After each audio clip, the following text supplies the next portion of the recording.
Welcome back, everybody. Tuesday morning started off a little bit better than Monday until I went to use this toaster. Stop. Damn thing. Stop. What? Vicky must have the special touch is all I can figure. Anyway, once I got my breakfast taken care of, I needed to go out and get started working on the driveway. We've got water that comes in the front corner of the garage where the air compressor sits, and it's just aggravating as heck having this mud and muck and stone wash in there every time it rains hard. We put that concrete pad in, and that really kind of screwed everything up last winter, and I haven't had time to do any grade work since then.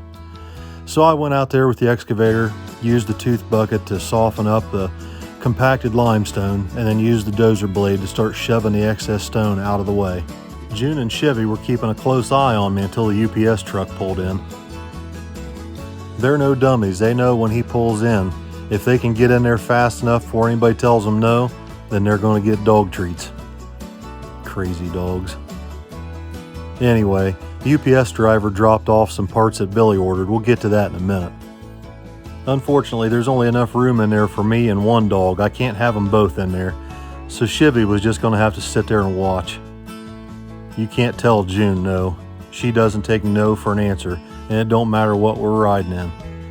Anyway, after I got that stone shoved out of the way, I used the tractor and the box blade to drag it out back around behind the barn and put a layer of this limestone over top of the barn pad. At least that way I've got a little bit of limestone there to park a truck on without getting mud everywhere. Now June was in the tractor with me, and Chevy was running around keeping an eye on me, and then all of a sudden she disappeared. I thought, well, what the heck's going on? Where'd Chevy go? Oh, I see. Harley's got the garden hose out. She was washing the four-wheeler and the scooter, getting them cleaned up for the weekend. And if the garden hose is out in action, Chevy's on top of it. Now, while Harley was out there cleaning stuff up, Kenny and Billy were in the shop working on the Falcon. Billy had ordered some weights that we can bolt on around the roll cage and the tubing on the front of this Falcon to help keep the nose down. These things are pretty slick. We're going to try them this weekend while we're at Onondaga. While Billy was working on that, Kenny was scraping rubber out of the wheel wells. And I was just about done with my grade work out front, but I needed to go to the hardware store to go get a new grate for that catch basin right outside the shop door. So June Pup and I loaded up in the dually, and we head to the hardware store in Pataskala, hoping I get to see my buddy Homer.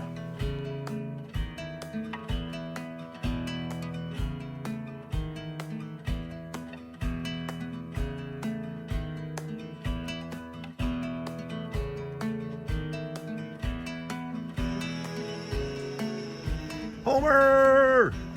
What are you doing? What are you doing? Making you ask questions. I need one of those 12-inch grates again, Homer. Okay. I need another one. I hope you got some back there. You got any good stories today, Homer? Don't take wood nickels. Don't take wooden nickels? Don't listen to them hillbillies upstairs. Hillbillies upstairs? What hillbillies? Huh? Called the president. Ah, he ain't no hillbilly. Hell, He's a nightmare. he's a nightmare. That's right. Are they still in that box? I don't know. I hope so. Yep, there's one in there. That's what I need. Very good, Mr. Homer. After I got done visiting with Homer at the hardware store, June Pup and I went to McDonald's and got everybody lunch before we headed back to the shop. When I pull up to the shop, I see we've got some problems. Junior's got his RC car out on the table, and I see Kenny's taking parts out of my weed eater to fix it. I get out of the truck and start asking questions, and it turns out while I was gone, Billy had been out back practicing, except for he ran his truck down in the creek upside down in the water and screwed it all up. Here we go.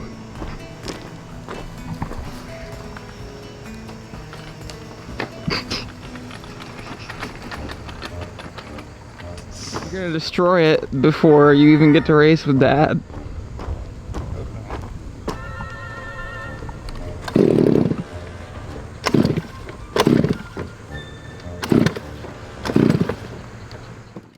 The problem he's got here is he had it upside down in the water and sucked water in the air cleaner, so the air cleaner's soaking wet. It's not going to start. He tugs and tugs and tugs and pulls on it until he breaks the pull starter. So he and Kenny take it up there at the shop and tear apart one of my weed eaters to fix his pull start. After about an hour of those two cannibalizing everything I own with a pull start, they finally got it running. So I took mine down to wait for Billy, and June circled it like a wild engine.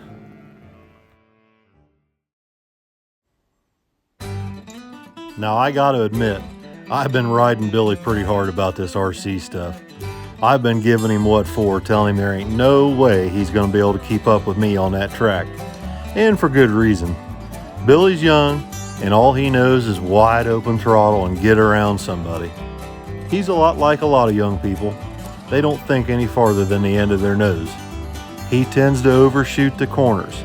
He overshoots the long straightaway.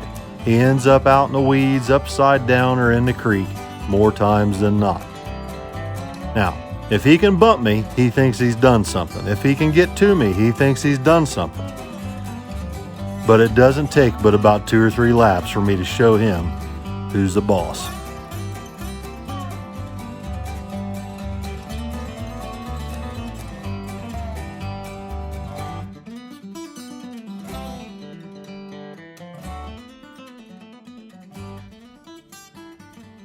Now, I don't want to spoil it for everybody. It's going to be on Billy's channel. Well, let's just say this. When I got done with Junior, him and Kenny were up there welding a new pipe up for that truck to try and pick the speed up a little bit, and I haven't even tuned mine. They finally snaggled some chrome tune pipe together and got it running about the time I needed to do some yard work with Miss Vicky. So me and my 2 favorite turd barrels jumped in the John Deere and drove out to the end of the driveway where Vicky had been trimming on some trees out there. She says she can't see when she goes to turn right out of the driveway. So I helped her get these tree limbs cleaned up. We hauled them back to the brush pile. And then me and the 2 turd barrels took a ride in the 55 Chevy tonight.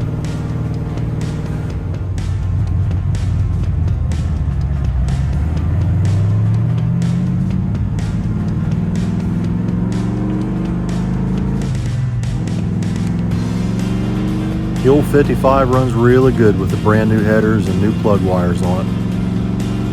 Hopefully here in the next week or so I can take it down to the exhaust shop and get full exhaust run on it. Get it straightened up and get it ready to put away for the winter. By the time I got back with the 55, Billy and Kenny were out back tuning this thing in with that new tune pipe he's snaggled onto it. And I gotta admit, that damn thing's fast as heck. I mean, this thing really runs now. I got trouble in my neck of the woods. So the first thing I did, I got on eBay and ordered myself a pipe, so I got something for him when that thing comes in. I guarantee you that.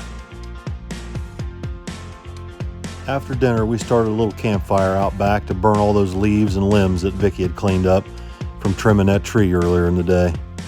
And after that, we turned in for the night. We had to get up early the next morning. We've got a trip to make to Talmadge, Ohio.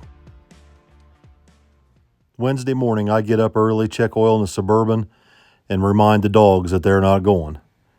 When Billy finally did show up, he was covered in lint, something terrible. Go in and see your mom.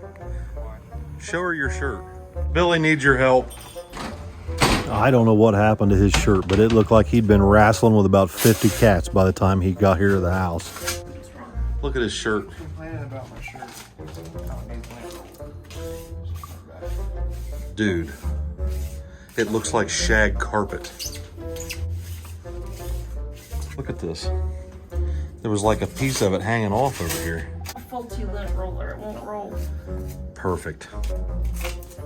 Look at that. Out of frustration, he starts picking at my outfit. What's wrong with what I'm wearing? Incoming. Go on vacation. What?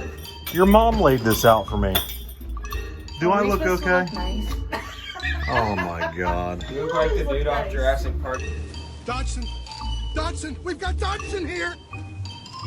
Nobody cares. Park that gets sprayed by the thing that goes.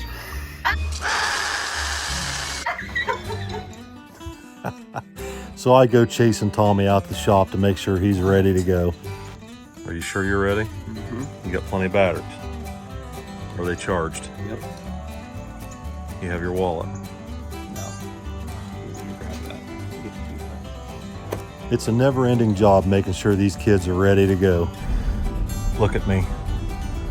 I'm the navigator now. You can't even say navigator, bro. You messed it up. Look at me. Oh, now you're gonna edit that out and try it again. I am the captain. Just put it down. God, I hate it when that stuff happens. So we're headed to Talmadge, Ohio. You all know what's up there, right? Summit Racing Equipment and Trick Flow cylinder heads. We've got a little meeting scheduled today with the guys at Trick Flow about some cylinder heads. But first, we need to link up with Chris Lane from Stripper Glitter Traction Compound. Why? Because we're out of stripper glitter and we've got to go to Onondaga this weekend to race. It's hard to go to a no prep race, pour your own puddle, when you don't have anything to pour into a puddle. So the kids hurry up and unload everything out of the D-Team Racing Cadillac Escalade, throw it in the Suburban, and we head to Trick Flow.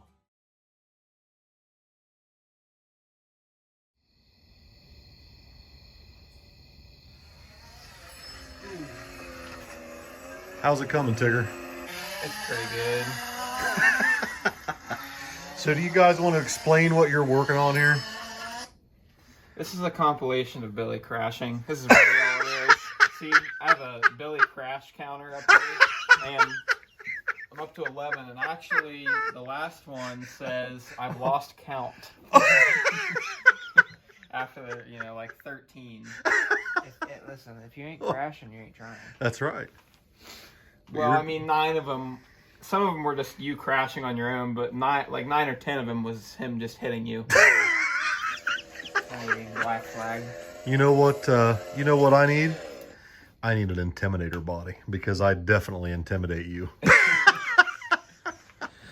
So the kids are over there working on a video for Billy's channel, and it's a compilation evidently of Billy crashing his 5th scale truck yesterday when he was trying to prove to me he's able to drive that thing better than I can, and he cannot.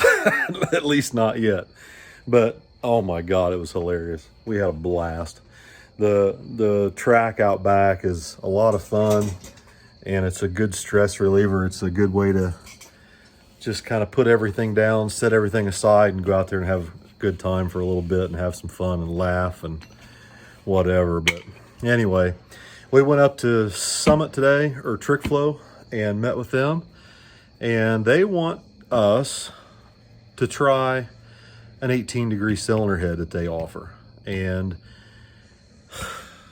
God, we're trying to get away from the offset lifter shaft rocker deal, trying to go back to the old way of doing it that we're used to, but they really feel like we should try this 18-degree head they've got. So the 18-degree deal, I haven't talked to the kids yet, but I think they want to try it.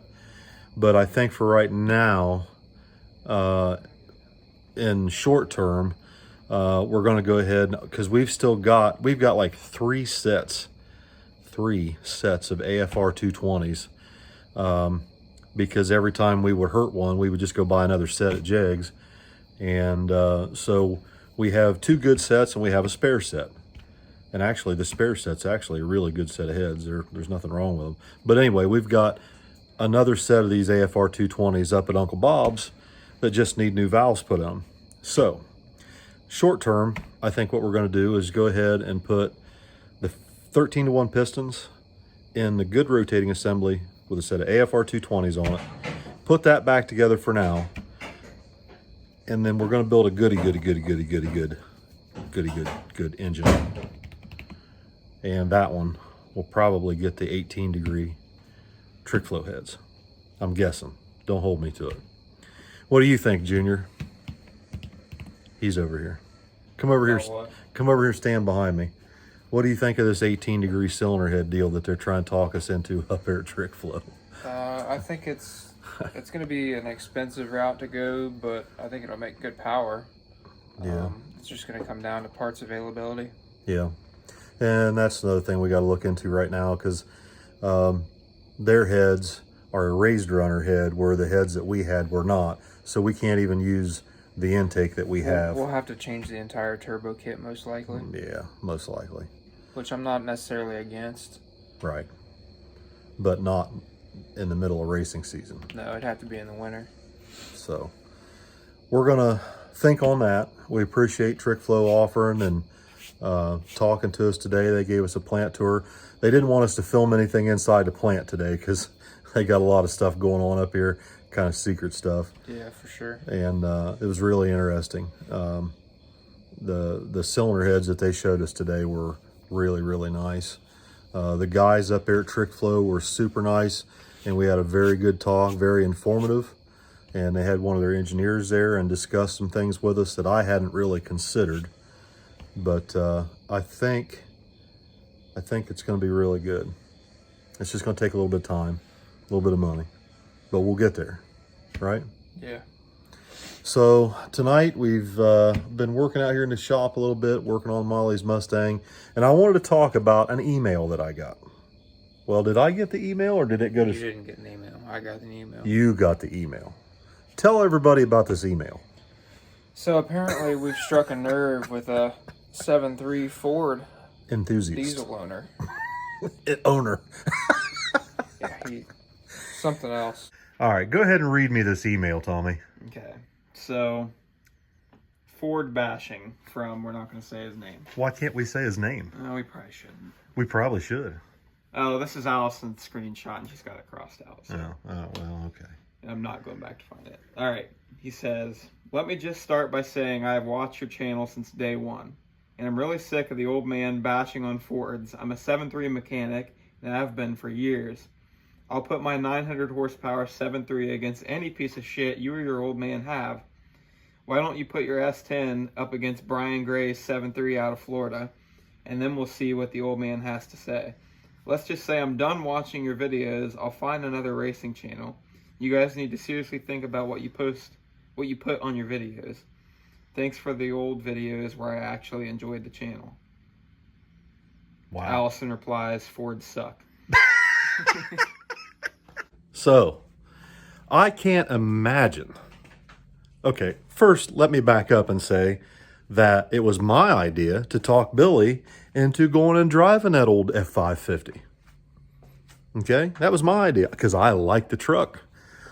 But it had a problem. It had a fuel filter that was plugged up. And by the time they got the fuel filter fixed, Junior had already driven that Dodge and signed the papers on it. I wasn't bashing the Ford. Since we've gotten so many nice emails, and this is just one example, just one, I think I might just contact my buddy Cody over at Whistling Diesel. Maybe he has a use for a 61,000 mile mint, one owner, all original F550 with a 7.3. Good night, everybody.